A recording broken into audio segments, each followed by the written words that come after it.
huminto ang sinakyan niyang jeepney sa tapat ng isang arko na may kupas na pintura. Marapait. Iyon lang ang nakasulat. Simple. Walang abubot. Bumaba si Luz, bit-bit ang nag-iisang bag na naglalaman ng lahat ng natitira sa buhay niya. Ang hangin, may alat ng dagat pero may kasama ring ibang amoy. Amoy na pamilyar pero hindi niya gusto. Amoy ng isdang nabibilasa. Iha, ikaw ba si Luz? Isang babae na nasa mga 50 anyos ang sumalubong sa kanya.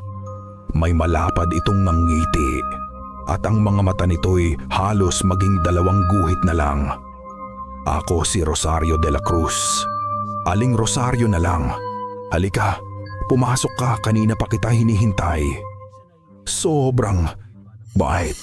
Sobrang magiliw ng pagtanggap.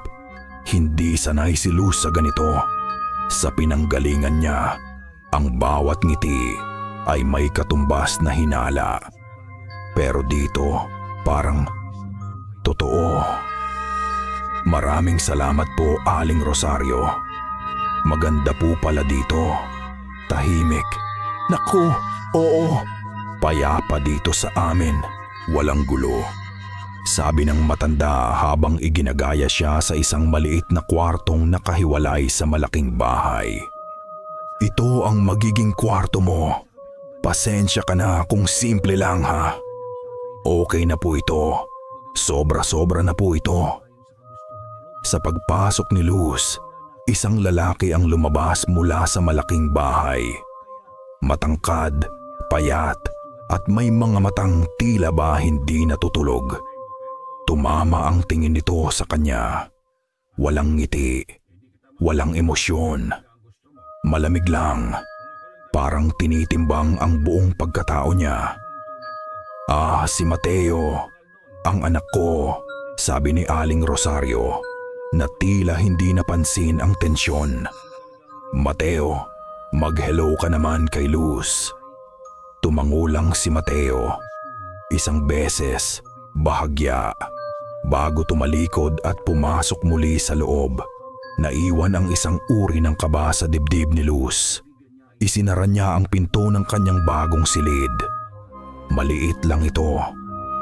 Isang kahoy na kama, isang maliit na mesa, at isang aparador na kinain na ng anay ang isang paa.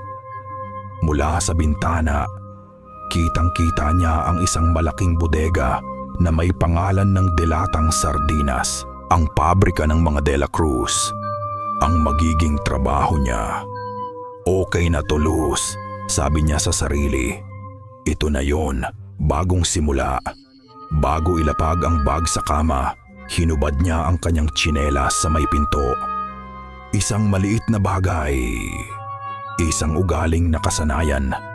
Pero para sa kanya, iyon ay isang tanda ng paggalang. Isang panalangin na sana, sa wakas, ay matawag na niya itong tahanan. Inayos niya ang kanyang kaunting damit sa aparador. Kinapa ang kutsyon na medyo matigas. Pinunasan ang alikabok sa mesa. Nang matapos ang lahat, isang malalim na pagod ang bumalot sa kanya. Isang pagod na hindi lang mula sa biyahe, habdiyadit siya sa biyahe, kundi mula sa ilang taong pasanin. May kumatok sa pinto. Si Aling Rosario, may dalang isang platong kanin at mainit na adobo. Heto, iha. Kumain ka muna bago ka matulog. Baka gutom ka sa biyahe. Naku, salamat po. Nag-abala pa po kayo. Sus, wala yon. Muli na namang ngumiti ang matanda at muli hindi iyon umabot sa mga mata nito. Sige, magpahinga ka na. Kinain ni Luz ang pagkain. Masarap, lasang lutong bahay. Saglit niyang nakalimutan ang lahat. Saglit siyang naniwala na baka nga ito na ang simula. Ipinikit niya ang kanyang mga mata at ang kadiliman ay mabilis siyang hinila pababa. Nagising si Luz na hindi niya alam kung bakit. Ang tanging ilaw sa kwarto ay mula sa screen ng kanyang mumurahing cellphone. Hinawakan niya ito. 3:17 a.m. Ang buong paligid ay tahimik. Masyadong tahimik. Wala na kahit ang tunog ng mga kuliglig. At sa gitna ng katahimikang iyon, biglang umalingaw-ngaw ang isang tunog. Isang tunog na hindi dapat nandoon.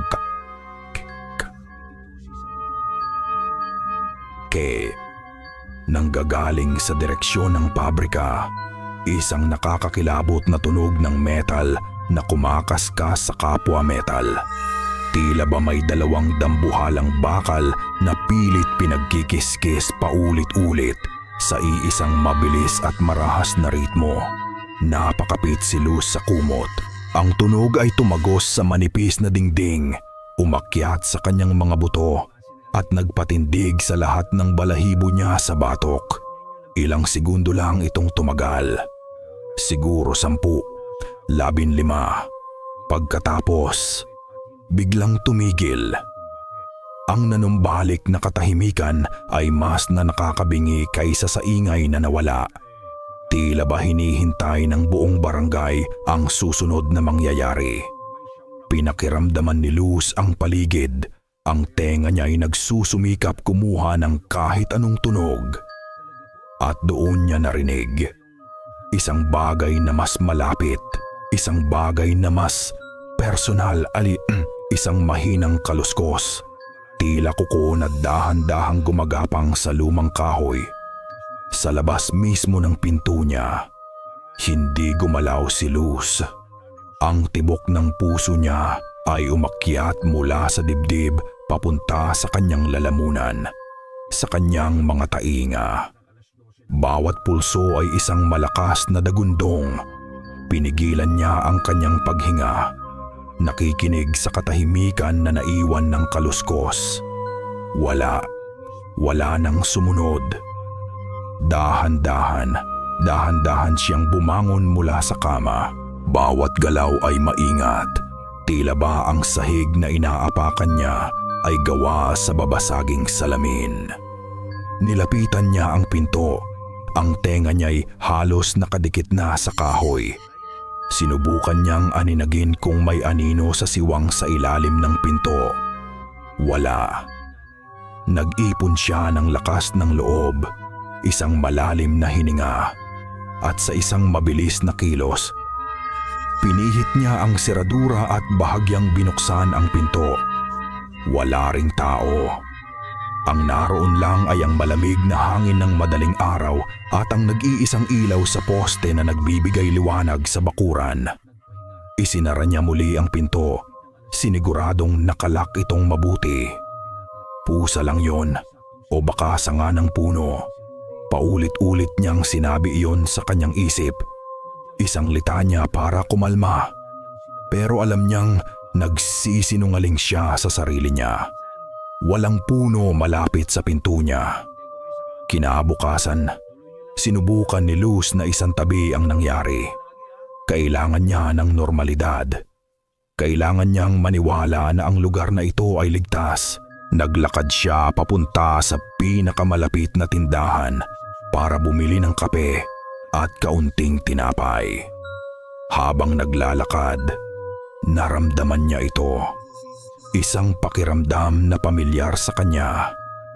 Ang pakiramdam ng tinititigan. Sa kanyang pagdaan, biglang tumatahimik ang mga nag-uusap na kapitbahay. Nakikita niya sa gilid ng kanyang mga mata ang paggalaw ng mga kurtina sa bintana. Ang mga ngiti na ibinibigay sa kanya ay hindi abot sa mata. Ang buong barangay ay tila isang malaking entablado at siya ang bagong salta na hindi alama ang kanyang papel sa dula. Kasabay ng mga titig, may naamoy siyang pamilyar na halimuyak, kalachuchi, ang bulaklak ng mga patay. Lumakas ito nang mapadaan siya sa isang eskinita malapit sa kanyang tinutuluyan. Kahit wala namang nakatanim na puno nito sa paligid. Ang tindahan ni Aling Nida ay maliit lang, siksik sa mga paninda mula sa sahig hanggang kisame. Isang matandang babae na kulubot na ang balat pero matalas ang mga mata ang nagbabantay dito. "Magandang umaga po," bati ni Luz. Tinitigan siya ni Aling Nida mula ulo hanggang paa. Hindi nagsasalita. Tumagal ito ng ilang segundo bago siya sumagot. "Magandang umaga din sa'yo, Iha. Ikaw ang bago dyan kina Rosario, ano?" "Opo. Ano ang sayo?" "Kape lang po at asukal." Habang inaabot ni Aling Nida ang kanyang binibili, muli siyang nagsalita. Ang boses niya'y halos pabulong na. "Mag-ingat ka sa mga pautang dito, Iha." Napakunot ang noo ni Luz. "Po? Ang utang, mahirap bayaran." Patuloy ng matanda, ang mga matay nakatitig sa kawalan. "Minsan, pera ang pambayad. Minsan, pabor. Pero dito sa Marapait, minsan, kaluluwa ang kabayaran." Isang malamig na kuryente ang gumapang sa gulugod ni Luz. Bago pa siya makasagot, inilapag ni Aling Nida ang mga pinamili niya kasama ang isang maliit na candy. "Libre na yan," sabi ng matanda na may bahagyang ngiti. Isang ngiting hindi para maging palakaibigan, kundi para maawa. Bumalik si Luz sa kanyang kwarto. Ang mga salita ni Aling Nida ay umuulit-ulit sa kanyang isipan. Upang mawala ang kaba, nagpasya siyang maglinis. Linisin ang lahat ng bakas ng nakaraan. Hinila niya ang kama palayo sa pader para walisin ang ilalim. At doon, sa gitna ng alikabok at agiw, may nakita siyang kumikinang. Isang maliit na bagay. Isang pulseras na gawa sa pulang sinulid. Simple lang ang pagkakabuhol nito, pero halatang pinaglaanan ng panahon. At sira na ito. Tila ba pilit na pinutol o hinila sa isang pag-aagawan. Kinilabutan si Luz. Hindi ito sa kanya. Ito ay pag-aari ng taong nauna sa kanya. Ang taong umupa sa kwartong ito bago siya. Nanginginig ang mga kamay na itinago niya ito sa kanyang bulsa. Dumating ang gabi at kasama nito ang pamilyar na takot. Pinilit ni Luz na manatiling gising, pero ang pagod ng katawan niya ay bumigay din. Nagising siya sa parehong dahilan. Ang ingay, 3:70 a.m.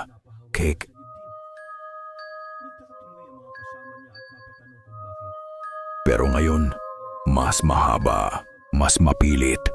Tila ba may galit sa bawat kaskas ng metal. Tila ba may hinahasa ito ng may pagkasabik. At nang bigla itong tumigil, isang matinding hapdi ang naramdaman ni Luz sa kanyang braso. Napatingin siya pababa. At sa manilaw-nilaw na ilaw mula sa kanyang cellphone, nakita niya ito. Sa ibabaw ng kanyang balat, isang manipis na guhit na pula. Sariwa, tila kinaskas ng isang bagay na napakatalim.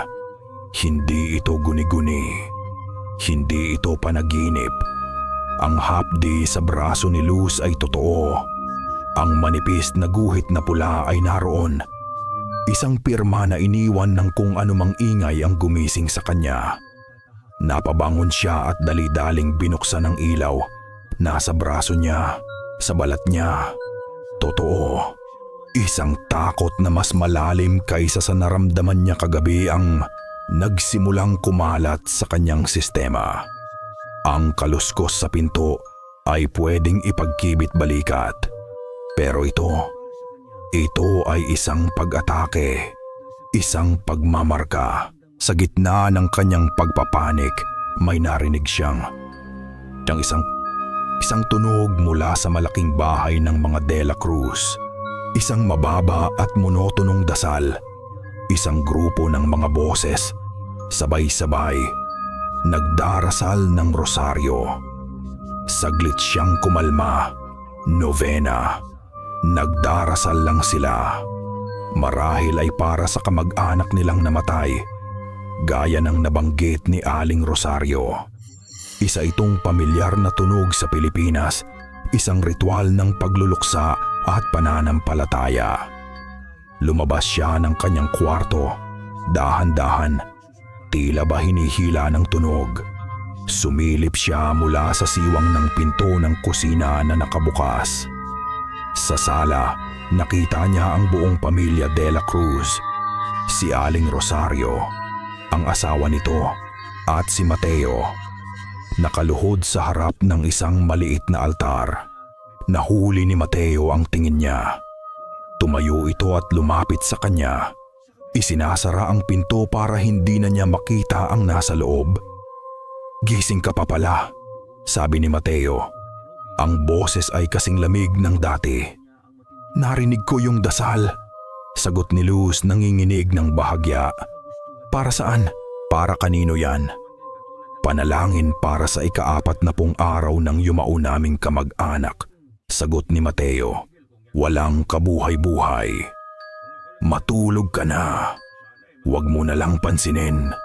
Pumasok si Mateo pabalik sa loob. Isinasara ang pinto ng tuluyan. Naiwan si Luz sa dilim, pero hindi siya bumalik sa kanyang silid. Tumayo siya roonin nakikinig. Dahil may mali. Sa mga taon na ginugol niya sa loob, ang pagdarasal ay naging parte ng kanyang araw-araw na gawain. Kabisado niya ang bawat salita, ang bawat ritmo ng rosaryo o puwi. At ang dasal na naririnig niya ngayon ay mali. May mali sa tiyempo. Masyadong mabilis sa ilang bahagi, tapos ay biglang babagal.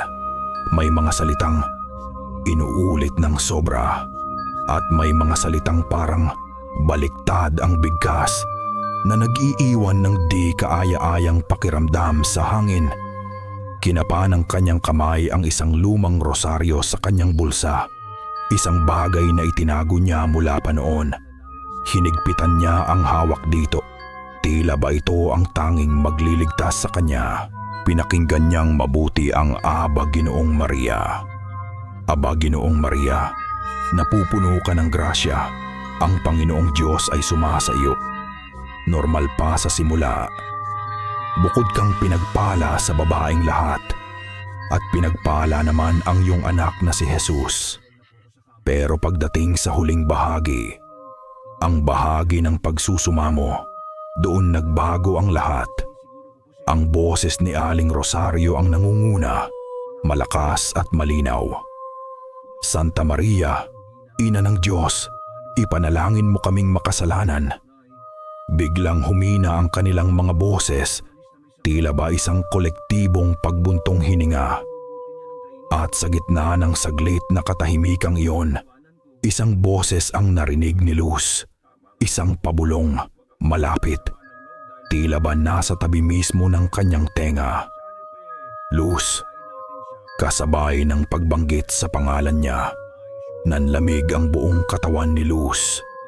Tila ba may yelong ibinuhos sa kanyang likuran, at ang dasal ay nagpatuloy na tila walang nangyari. "Ngayon, at kung kami mamamatay, Amen." Hindi siya nagkamali ng dinig. Alam niya ang narinig niya.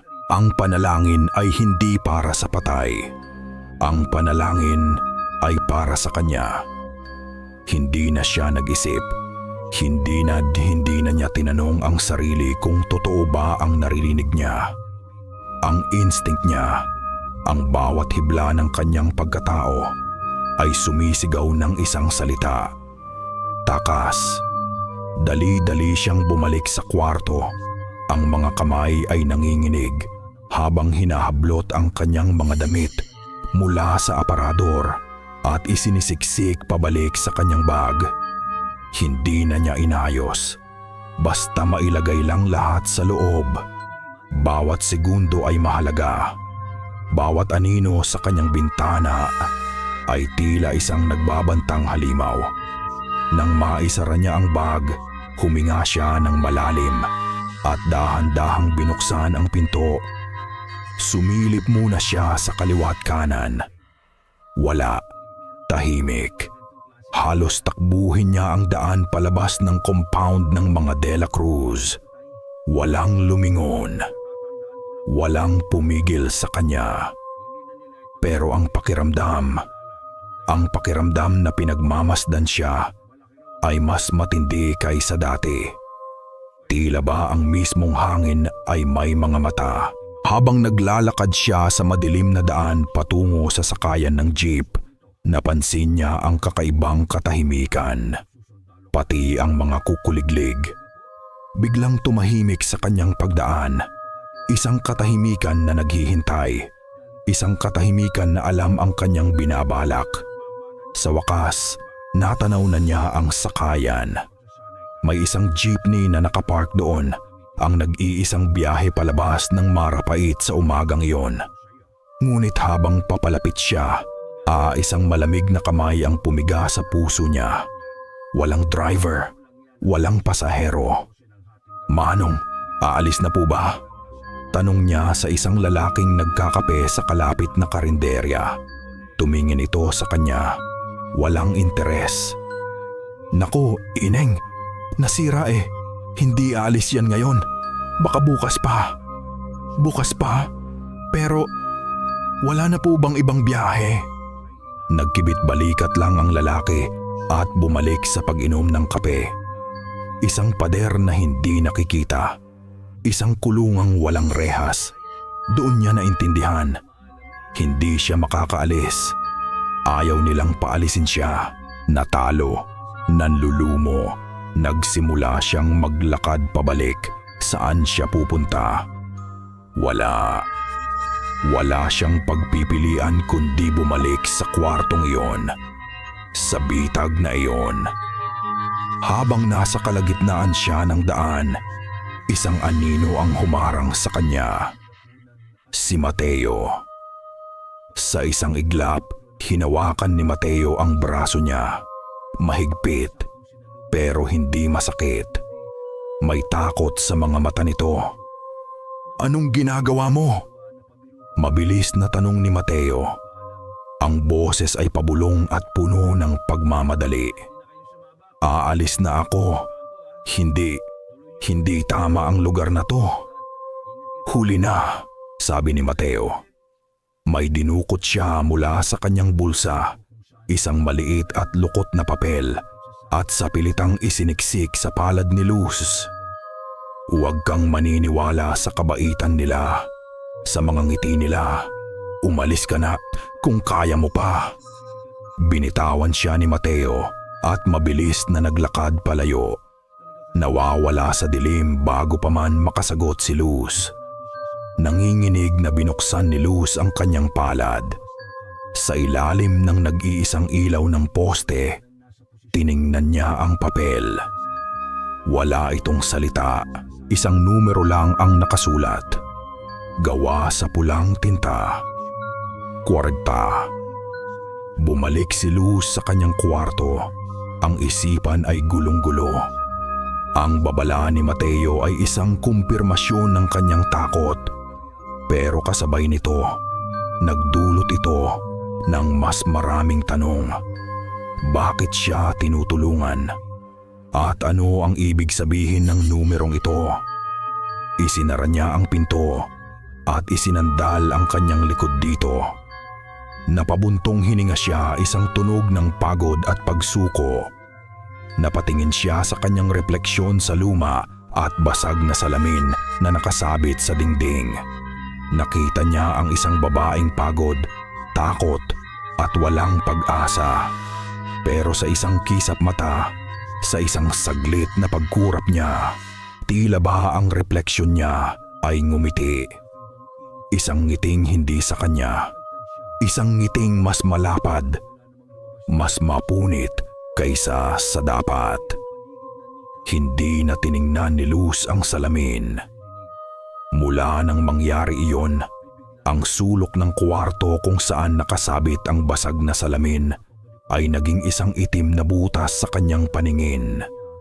Iniiwasan niya ito. Tinatakpan niya ito ng lumang tuwalya sa gabi.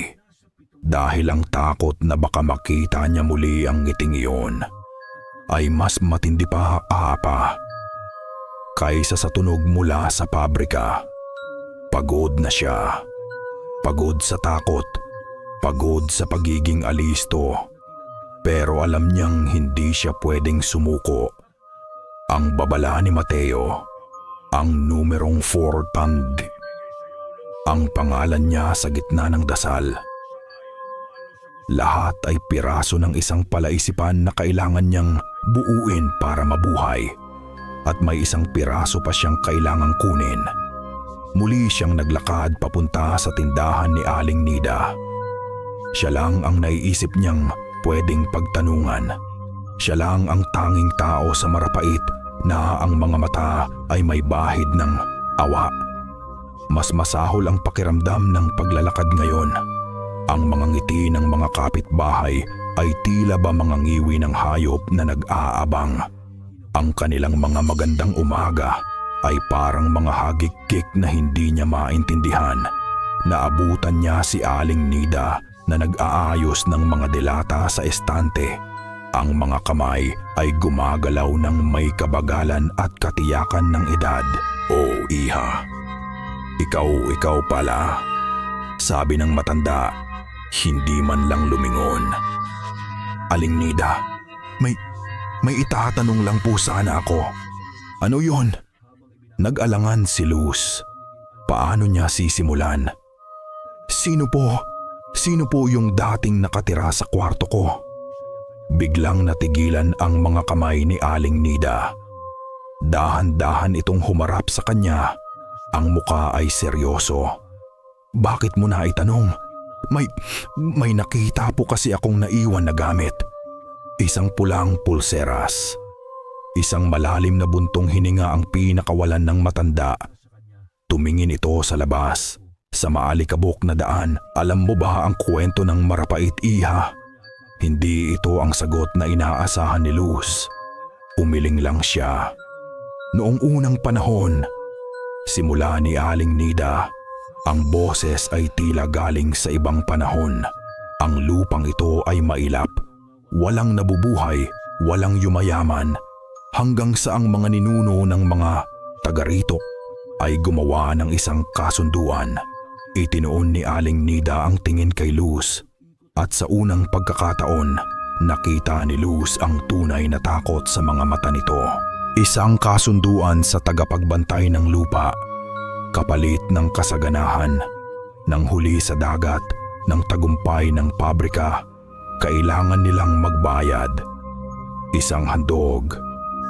Biglang tumibok ng malakas ang puso ni Luz. Ano pong handog? Isang kaluluwang may utang. Halos pabulong na, sabi ni Aling Nida. Isang kaluluwa na naligaw ng landas. Isang taong walang pamilyang maghahanap. Kailangan nilang magbigay ng isa sa bawat pagtatapos ng siklo para hindi maningil ang lupa. Bigla, isang malakas at magkakasunod na tunog ang umalingaw-ngaw sa buong tindahan. Tuk-o, tuk-o. Tuk-o, tuk-o, tuk-o, tuk-o, tuk-o. Pitong beses. Nanlaki ang mga mata ni Aling Nida at mabilis na nag-antanda ng krus. Nanginginig na si Luz. Ang kwento, ang paglalalarawan, tumatama lahat sa kanya. Paano po nila? Ang sabi-sabi, pagputol ni Aling Nida, ang kaluluwa daw ay kailangang ihanda, linisin, para maging karapat-dapat na handog. Ang mga kalmot. Ang pangalan ko sa dasal, ang paghahanda. Lahat ng piraso ay nagkadugtong-dugtong sa isang larawang puno ng lagim.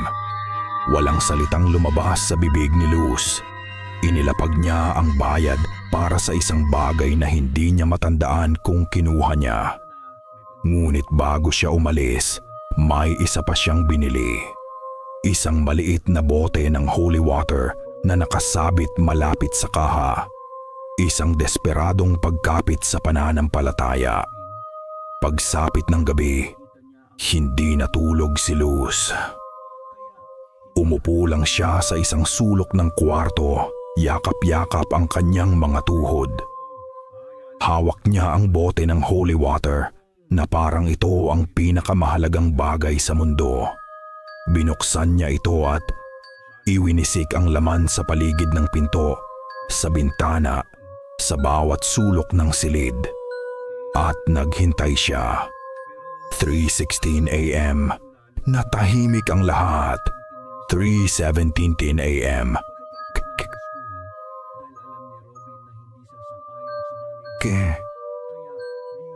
Dumagundong muli ang tunog ng metal. Malakas, marahas. Ngunit ngayon, may kasabay ito. Mula sa labas ng kanyang bintana, isang galit na pagsitsyit. Isang tunog na tila kumukulong tubig na ibinuhos sa nagbabagang bakal. Isang tunog ng isang bagay na napasok at nagalit. Ang galit na pagsitsyit ay humupa at ang naiwan ay isang katahimikan na mas nakakakilabot. Ang maliit na tagumpay ni Luz, ang paggamit ng holy water, ay hindi nagdulot ng kapayapaan. Nagdulot ito ng pag-aabang. Alam niyang babalik ito. Anuman ang nasa labas, nasaktan niya, nagalit siya at ngayon naghihintay ito. Sinubukan niyang manatiling gising. Uminom siya ng lahat ng natitirang kape.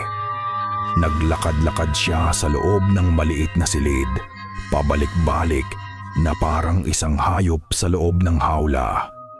Ngunit ang katawan ng tao ay may hangganan. Ang mga mata niya ay bumigat. Ang mga pag-iisip niya ay naging malabo.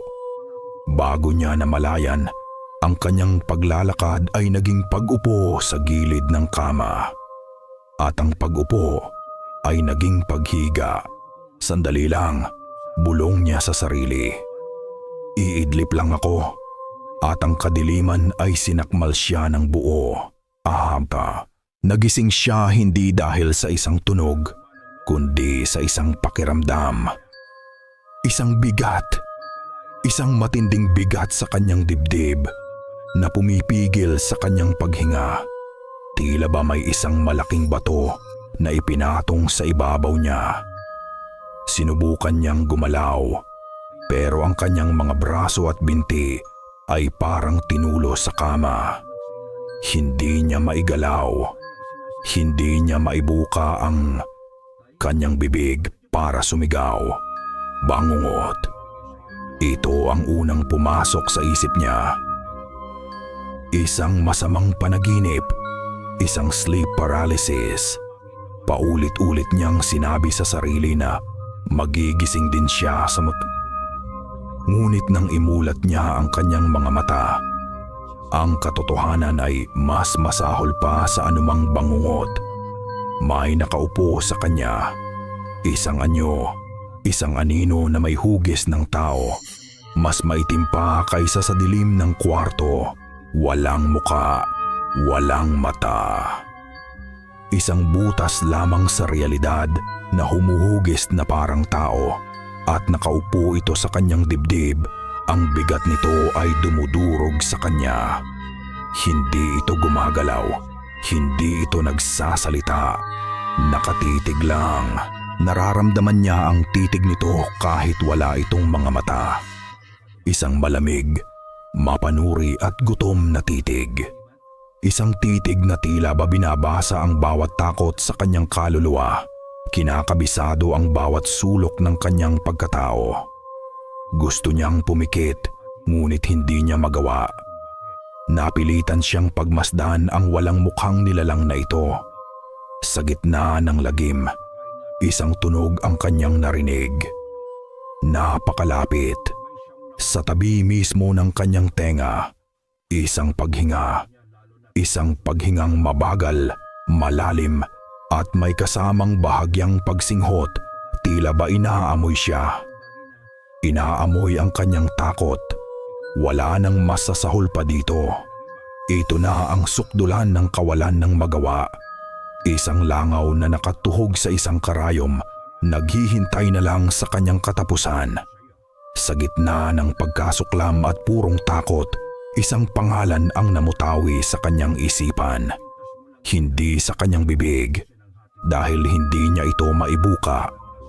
Inay, isang salitang walang tunog, isang panawagan ng isang batang naliligaw sa dilim. Isang desperadong pagkapit sa alaala ng kaisa-isang taong nagbigay sa kanya ng pakiramdam ng kaligtasan. Tila ba narinig ng anino ang kanyang tahimik na panawagan. Dahan-dahan, ang bigat ay nagsimulang gumaan.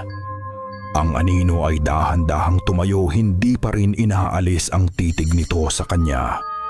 At sa pagdating ng unang sinag ng bukang liwayway na tumagos sa siwang ng bintana, ang anino ay dahan-dahang naglaho, hindi ito umalis.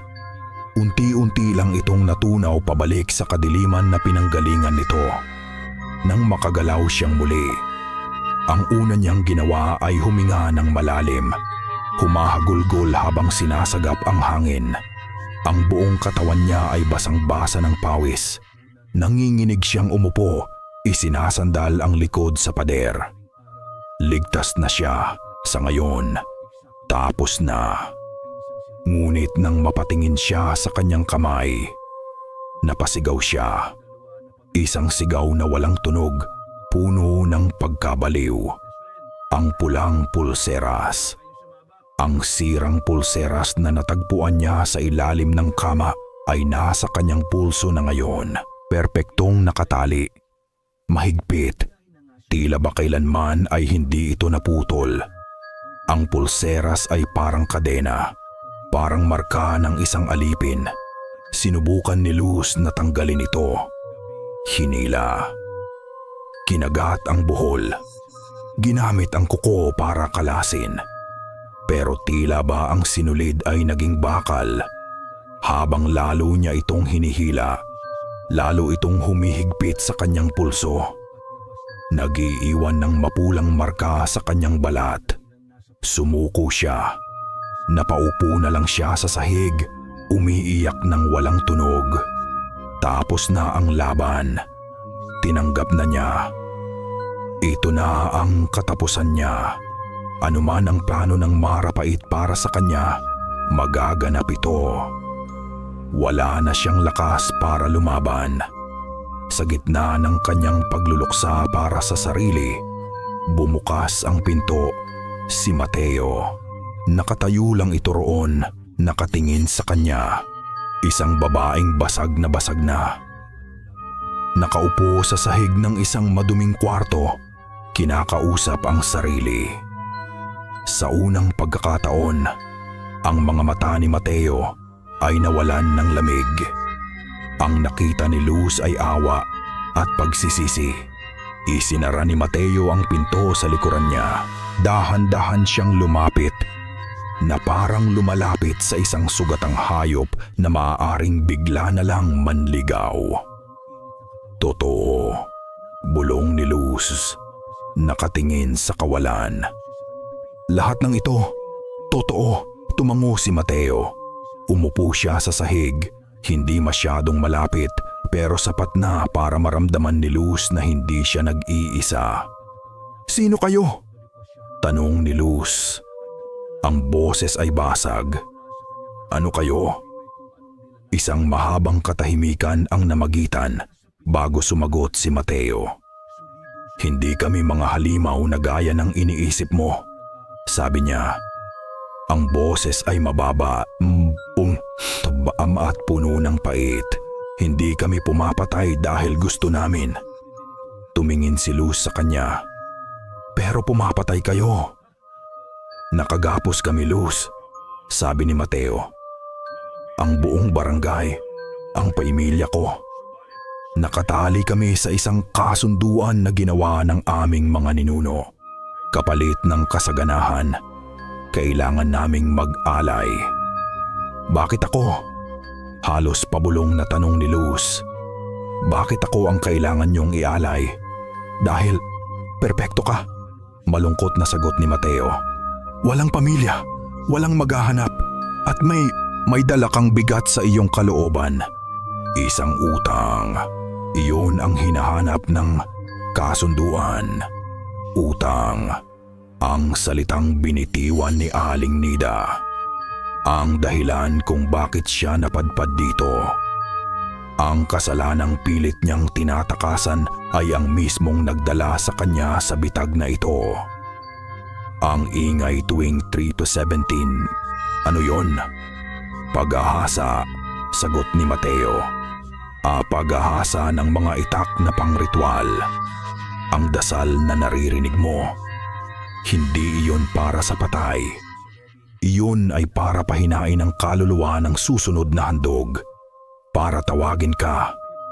At ang anino kagabi, nanginginig na tanong ni Luz. Ang tagapag-ani, sabi ni Mateo, at isang takot na hindi pa nakikita ni Luz ang gumuhit sa mukha nito. Sinusuri ka niya, sinasanay ang sarili sa iyo para sa gabi ng ika-40 araw. Ang numerong binigay mo sa akin, sabi ni Luz, biglang naalala. Iyon ang katapusan. Sa loob ng 2 araw, sa gabi ng ika-40 araw, mula nang mamatay ang huling inalay, doon kanila kukunin. Natahimik si Luz. Ang lahat ng katanungan niya ay nasagot na. Ang lahat ng takot niya ay may pangalan na. Ngayon, ang natitira na lang ay ang pagtanggap. Ngunit may iba pang nakita si Luz sa mga mata ni Mateo. Hindi lang pagsisisi, mayroon ding pagsuway. May paraan, biglang sabi ni Mateo, halos pabulong. May isang paraan para makatakas ka. Napatingin si Luz. Isang maliit na kislap ng pag-asa ang sumibol sa kanyang dibdib. Ang kasunduan ay may mga batas, patuloy ni Mateo. Hindi ito pwedeng basta-basta lang. Sa gabi ng ritual, may isang saglit, isang maikling sandali kung kailan pinakamahina ang kapangyarihan nito. Bago ang pag-aalay, kung makakatakbo ka sa mga sandaling iyon, kung makakalagpas ka sa tulay sa dulo ng barangay, hindi ka na nila masusundan. Pero paano? Kailangan ng panggulo, sabi ni Mateo. Isang bagay na sisira sa ritual. At ako ang gagawa noon. Hinawakan ni Mateo ang kamay ni Luz. Ang kanyang palad ay mainit. Isang kaibahan sa lamig ng takot na bumabalot sa kanya. Ito ang unang pagkakataon na may humawak sa kanya ng may tunay na malasakit sa loob ng napakatagal na panahon. Isang pangakong walang salita. Biglang bumukas ang pinto. Si Aling Rosario. Nakatayo ito roon ba may dalang isang bandehadong may pagkain. Ang ngiti sa labi niya ay kasing lapad at kasing init ng dati. Ngunit ang mga mata niya ay nakatutok sa kamay ni Mateo na nakahawak kay Luz. Ang mga mata niya ay blangko, walang emosyon, malamig na parang yelo. Anak, sabi ni Aling Rosario sa isang boses na sobrang tamis, sobrang kalmado, huwag mong laruin ang pagkain. Handa ka na ba para sa malaking araw mo, Luz? Hindi na muling pumasok si Aling Rosario o si Mateo sa kwarto. Isang matandang lalaki na hindi niya kilala ang nag-aabot ng pagkain sa kanya. Inilalapag lang ang plato sa sahig sa may pinto. Hindi nagsasalita. Hindi tumitingin sa kanya. At mabilis na isinasara at nilulak muli ang pinto. Si Luz ay isang baboy na pinapataba bago katayin. Mula sa kanyang bintana, pinanood niya ang buong barangay na naghahanda. May kakaibang sigla sa hangin, isang malagim na bersyon ng piyesta. Nagkakabit sila ng mga parol na gawa sa tuyong dahon. Naririnig niya ang kalampag ng mga kaldero. Ang tunog ng kutsilyong tumatama sa sangkalan Ang amoy ang pinakakakaiba sa lahat. Amoy ng adobong niluluto sa suka at toyo, ng bawang na ginigisa, ng matamis na kakanin. Isang handaan. Ngunit sa ilalim ng lahat ng iyon, nandoon pa rin ang amoy na una niyang napansin sa marapait. Ang amoy ng metal, ng lupa, at ng nabubulok na laman. Sa kalagitnaan ng hapon, nakita niya ang mga lalaki ng barangay. Bumababa sila mula sa pabrika, pasan-pasan ang isang malaki at patag na bato na tila ba isang sinaunang altar. Dinala nila ito sa gitna mismo ng bakuran ng pabrika, sa lugar kung saan walang tumutubong damo at maingat na inilapag. Ang buong paghahanda ay ginagawa sa isang nakabibinging katahimian. Walang tawanan, walang kantahan. Ang mga ngiti sa kanilang mga labi ay hindi umaabot sa kanilang mga mata. Para silang mga puppet na ginagampanan ang isang paulit-ulit na dula na matagal na nilang kinamumuhian pero hindi nila kayang itigil. Isang beses, nahuli niya ang tingin ni Mateo.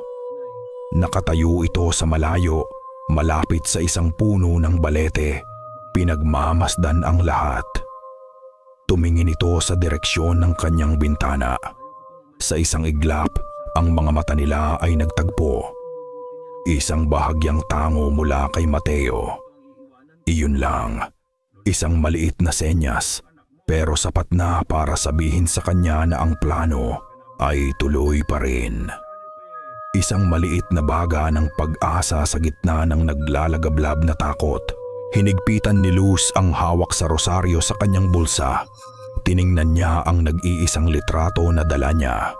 Isang kupas na larawan niya kasama ang kanyang ina. Noong mga panahong simple pa ang lahat. Hindi ako mamamatay dito, bulong niya. Hindi isang panalangin, isang pangako. Dumating ang gabi at kasama nito ang isang bagong uri ng katahimian. Ang buong barangay ay tila huminto sa paghinga. Ang mga ilaw sa bawat bahay ay pinatay. Ang tanging liwanag ay nagmumula sa buwan na nagbibigay sa lahat ng bagay ng isang maputlang, makamultong anyo. Nag-abang si Luz. Hinihintay niya ang tunog. Ang pamilyar na tunog na naging hudyat ng kanyang mga gabi ng lagim. 3:15 a.m. Ang puso niya ay nagsimulang tumibok ng mabilis, kasabay ng segundo sa kanyang cellphone. 3:16 a.m. Pinigil niya ang kanyang paghinga. 3:17 a.m. Walang tunog ng metal. Walang paghahasa. Ang dumating ay isang katahimikan na mas malalim, mas mabigat at mas nakakatakot kaysa sa anumang ingay na narinig niya. Ang katahimikan bago ang katapusan. Ang katahimikan ng pag-aabang. Handa na sila. Isang malakas na kalansing ng susi ang bumasag sa katahimikan. Bumukas ang pinto. Hindi si Aling Rosario ang naroon. Hindi si Mateo. Ang sumundo sa kanya ay dalawang lalaking hindi niya kilala. Ang kanilang mga mukha ay walang emosyon, na parang mga maskarang gawa sa bato. Walang salitang binitiwan. Tanging isang senyas mula sa kanilang mga kamay. Oras na. Hindi na pumalag si Luz. Wala nang luhang dumadaloy. May isang kakaibang kapayapaan sa pagtanggap ng pinakamasahol na kahihinatnan. Isang kapayapaan na isinilang mula sa pagkaubos ng lahat ng pag-asa. Sumunod siya. Sa paglabas niya, ang buong barangay ay naghihintay. Nakatayo sila sa magkabilang gilid ng daan. Bumubuo ng isang pasilyo para sa kanya. Hindi na ito ang mga mukha ng kapitbahay na nakangiti sa kanya noong unang araw. Ang mga mata nila, Kumikinang sa dilim na may isang uri ng gutom na hindi para sa pagkain at ang kanilang mga anino. Sa ilalim ng buwan, ang kanilang mga anino ay humahaba at bumabaluktot sa paraang hindi tama. Tila ba may mga ibang nilalang na nakakabit sa kanilang mga likuran. Mga anyong baluktot at naglalaway. Dinala siya sa gitna ng bakuran ng pabrika, sa harap ng batong altar na nakita niya kanina. Doon, naghihintay si Aling Rosario. Nakasuot ito ng isang madilim na bestida. Ang kanyang buhok ay nakapusod ng mahigpit. Sa kanyang kamay, hawak niya ang isang mahaba at kurbadang itak na kumikinang sa liwanag ng buwan. Ang itak na hinahasa gabi-gabi. Sa pilitan ngunit walang dahas na pinaluhod si Luz sa harap ng altar. Hinawakan ng dalawang lalaki ang kanyang mga balikat para hindi siya makagalaw. Itinaas ni Aling Rosario ang kanyang mga kamay. At nagsimula siyang magdasal. Hindi na ito ang dasal na narinig ni Luz noon. Wala nang pagkukunwari. Ito ay purong kalapastanganan. Mga buhol-buhol na salita na walang kahulugan pero puno ng masamang hangarin. Mga pangalan na hindi niya kailanman narinig, binibigkas sa paraang gumagapang sa balat. Sumagot ang buong barangay. Isang koro ng mga boses na hindi na boses ng tao. May mga tunog ng pag-scrape, paghuni, at pag-ungol na humahalo sa iisang nakakabaliw na himig. Inilapag si Luz sa ibabaw ng malamig na bato. Nakatingala siya sa kalangitan, sa buwan, sa mga bituin na walang pakialam sa kanyang sinasapit. Ito na. Itinaas ni Aling Rosario ang itak. Ang dulo nito ay nakatutok sa dibdib ni Luz. Nakita ni Luz ang sarili niyang refleksyon sa makintab na metal. Isang mukhang puno ng takot, pero may determinasyon. Hindi siya sumigaw. Hindi siya pumikit. Sa halip, tinitigan niya ng diretso ang mga mata ni Aling Rosario. Sa huling sandali ng kanyang buhay, hindi niya ibibigay ang kanyang takot. Nakita niya ang pagbaba ng itak, ngunit bago pa man ito tumama, tigil. Isang sigaw ang pumunit sa gabi. Si Mateo. Nakatayo siya sa gilid. Ang mukha ay puno ng galit at pagkasuksuklam. Lahat ay napatingin sa kanya, pati si Aling Rosario. Ang itak ay nanatiling nakabitin sa hangin. Ngunit hindi si Aling Rosario ang nilapitan ni Mateo. At hindi rin si Luz. Naglakad siya papunta sa altar. Sa kanyang kamay, may hawak siyang ibang kutsilyo. Mas maliit, pero kasing talim. At sa harap ng naguguluhang mga mata ng buong barangay, sa harap ng kanyang ina, sa harap ni Luz, mabilis niyang sinugatan ang sarili niyang palad. Tumulo ang dugo, ang kanyang dugo, at ipinatak niya ito sa ibabaw ng batong altar, sa tabi mismo ni Luz. Ang kasunduan ay para sa kaluluwang may dumay utang. Sigaw niya, ang boses ay nangingibabaw sa lahat. Hindi sa dugo ng tagapagbantay. Sa isang saglit, walang gumalaw. Ang tanging maririnig ay ang tunog ng dugo ni Mateo na pumapatak sa batong altar. Isang tunog na napakaliit pero umalingaw-ngaw sa buong bakuran na parang kulog. Pagkatapos, ang lupa mismo ay sumagot. Isang mababang ugong ang nagsimula mula sa ilalim ng lupa. Isang panginginig. Ang mga maliliit na bato sa sahig ay nagsimulang tumalbog. Ang ugong ay lumakas. Naging isang nakakabinging dagundong na tila ba isang dambuhalang nilalang na natutulog sa ilalim ng marapait ay biglang nagising at nagalit. Ang kasunduan ay nasira. Ang unang sumigaw ay isang matandang lalaki sa karamihan, ngunit hindi ito sigaw ng tao. Ito ay isang mahaba at matinis na attungal ng purong sakit, at sinundan ito ng iba pa. Nagsimulang magbago ang anyo ng mga taga-barangay. Ang kanilang mga anino na kanina'y baluktot lang ay tila ba hinihila sila papasok dito. Narinig ni Luz ang tunog ng mga butong lumalagutok ng balat na nababanat na parang goma. Ang mga braso ay humahaba. Ang mga panga ay bumubuka ng mas malapad kaysa sa normal. Ang kanilang mga anyong tao ay natutunaw na parang kandila. Inilalabas ang tunay na halimaw sa ilalim. Ang mga dating kapitbahay ay naging mga nilalang na kalahating tao, kalahating insekto, kalahating kung anumang bangungot. Binaling ni Aling Rosario ang kanyang tingin mula sa itak patungo sa kanyang anak. Ang mukha niya ay isang maskara ng di makapaniwalang galit at pagkasuklam. Ito ang pinakamatinding kasalanan, ang paglapastangan sa sagradong ritual, ngunit hindi siya pinansin ni Mateo. Ang mga mata nito ay nakatuon lamang kay Luz.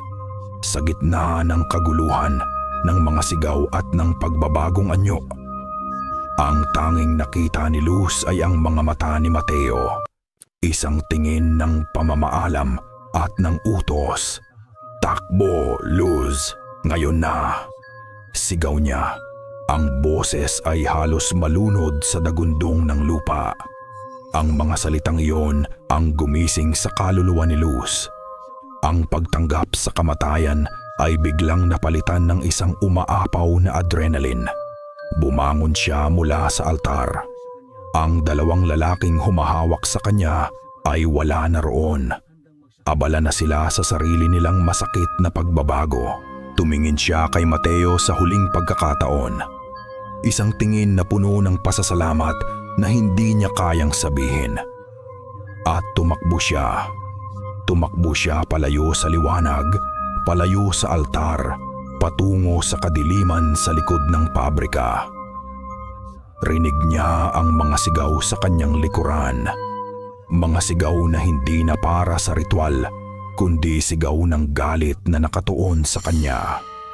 Ang handog na nakatakas. Ang daan ay madilim at maputik. Nadadapa siya sa mga bato at ugat ng puno. Ngunit hindi siya tumitigil. Ang tanging nasa isip niya ay ang tulay na sinabi ni Mateo. Ang hangganan. Malapit na siya. Nararamdaman niya. Ngunit sa kanyang likuran, ang mga tunog ng paghabol ay papalapit. Hindi na ito tunog ng mga paa, kundi kaluskos ng maraming paa, mga pag-asod at mga mababang ungol. Isang anino ang biglang sumulpot mula sa kanyang gilid. Bago pa man niya maiwasan, isang malamig at makaliskis na kamay ang humablot sa kanyang bukong-bukong, mahigpit na parang bakal. Bumagsak si Luz sa putikan. Ang pagkakahawak sa kanyang bukong-bukong ay mahigpit, malamig at matalas. Sinubukan niyang sipain ito, ngunit tila babakal ang mga daliri nito. Lumingon siya at sa manilaw-nilaw na liwanag ng buwan, nakita niya ang mukha nito. Isa sa mga lalaking humawak sa kanya kanina, ngunit ngayon, ang kanyang panga ay halos humiwalay na sa kanyang mukha, puno ng mga ngiping patusok na parang karayom. Ang mga mata nito ay dalawang itim na butas na walang buhay. Isang purong primal na takot ang bumuhos sa buong katawan ni Luz. Ngunit kasabay nito, isang galit. Isang galit para kay Mateo na nagsakripisyo. Isang galit para sa sarili niya na pinayagang halos mamatay ng hindi lumalaban. Ginamit niya ang kanyang malayang paa at buong lakas na sinipa ang mukha ng nilalang. Isang malutong na tunog ng nabaling buto ang narinig niya at ang pagkakahawak sa kanya ay lumuwag. Hindi niya sinayang ang pagkakataon. Tumayo siya at tumakbo muli. Hindi na iniisip ang putik o ang sakit sa kanyang bukong-bukong. Ang mga pamilyar na eskinita ng Marapait ay naging isang labirint ng lagim. Sa bawat sulok may mga aninong gumagalaw. Mga anyong gumagapang sa dingding. Mga matang kumikinang mula sa kadiliman ng mga bahay. Ang buong barangay ay buhay at gutom. Naririnig niya ang mga ungol at kaluskos sa kanyang likuran. Papalapit ng papalapit. Hindi na siya nag-iisip. Tumatakbo na lang siya base sa purong instinct. Ang mga salita ni Mateo ay umuulit-ulit sa kanyang isipan na parang isang sirang plaka. Makalagpas ka sa tulay sa dulo ng barangay, ang tulay. Iyon ang kanyang kaligtasan. Natanaw niya sa di kalayuan ang isang madilim na silweta, isang lumang tulay na gawa sa kahoy at bakal, tumatawid sa isang halos tuyo ng ilog. Ito na yon. Tinodo niya ang kanyang takbo. Ang hangin ay humahapdi sa kanyang lalamunan. Ang kanyang mga baga ay tila sasabog na. Ngunit ang tulay ay papalapit ng papalapit. 10 metro na lang. 5, 3, isang hakbang na lang at maaabot na niya ang unang tabla ng tulay. Ngunit isang anino ang bumagsak mula sa itaas. Mula sa isang malaking puno ng akasya sa gilid ng daan. Isang anino na mas malaki, mas mabilis at mas pamilyar. Bumagsak ito sa harap niya. Kumaharang sa kanyang daan. Si Aling Rosario. Pero hindi na ito ang matandang babae na may malapad na ngiti. Ang kanyang katawan ay baluktot at payat. Ang kanyang mga braso at binti ay mahahaba at parang sagagamba. At ang kanyang mukha ay halos hindi na makilala. Ang bibig ay bukas sa isang tahimik na sigaw ng galit. Ang mga mata ay 2 nagbabagang uling. Sa likuran niya naririnig ni Luz ang pagdating ng iba pa. Napapaligiran na siya. Ito na ang dulo ng daan. Napatingin si Luz sa tulay. Napakalapit na. Sa isang desperadong kilos, hindi niya sinubukang labanan si Aling Rosario. Sa halip, yumuko siya at ginamit ang natitirang lakas para dumausdos sa putik sa ilalim ng mga mahahabang braso nito. Naramdaman niya ang matutulis na kuko nito na humaplos sa kanyang likod, dumaplis at pumunit sa kanyang damit at balat. Isang matinding hapdi. Ngunit hindi niya ininda. Nakatayo na siya sa tulay. Lumingon siya. Si Aling Rosario at ang iba pang mga nilalang ay nakatayo sa dulo ng tulay, sa lupa ng Marapait. Nag-aalangan. Hindi sila makatawid. Tila ba may isang hindi nakikitang pader na pumipigil sa kanila. Itinaas ni Aling Rosario ang kanyang kamay at itinuro siya. Ang kanyang walang tunog na sigaw ay puno ng pangako ng paghihiganti. Hindi na nagtagal si Luz. Tumalikod siya at tumawid sa tulay. Bawat hakbang sa lumang kahoy ay isang hakbang palayo sa impyerno. Hindi siya lumingon muli. Ilang buwan na ang lumipas. Nakatira na si Luz sa isang maliit na kwarto sa gitna ng isang siyudad na hindi natutulog. Ang ingay ng mga busina, ang sigaw ng mga tao, ang walang katapusang ugong ng buhay. Ito ang mga tunog na yumayakap sa kanya ngayon. Ligtas siya, malayo siya. May mga peklat sa kanyang likod na hindi na nawala. Isang paalala sa mga kukong dumaplis sa kanya sa huling sandali. At may mga peklat sa kanyang kaluluwa na hindi kailanman maghihilom. Hindi na siya nakakatulog ng mahimbing. Bawat gabi, pareho ang ritual. Magigising siya ng kusa Ilang minuto bago ang takdang oras, ang katawan niya ang nakakaalala. Hahawakan niya ang kanyang cellphone. Tititigan ang digital na orasan. Ang mga numero nito ay mas nakakatakot pa kaysa sa anumang multo. 3:15 a.m. Ang tibok ng kanyang puso ay bumibilis. 3:16 a.m. Pinipigil niya ang kanyang paghinga. Nag-aabang sa isang katahimikan na mas maingay pa kaysa sa buong siyudad sa labas. At ang mga numero ay magbabago. 3:17 a.m. Katahimikan. Walang tunog ng metal na naghahasa. Walang ritual. Walang paghahanda. Isang alon ng ginhawa ang bumabalot sa kanya. Isa pa uling gabi na ligtas siya. Isa pa uling umaga na malayo siya sa marapait. Ngunit ngayong gabi, may kakaiba. Matapos ang isang minuto ng pinakahihintay na katahimikan, may narinig siyang isang tunog mula sa kalye sa ibaba.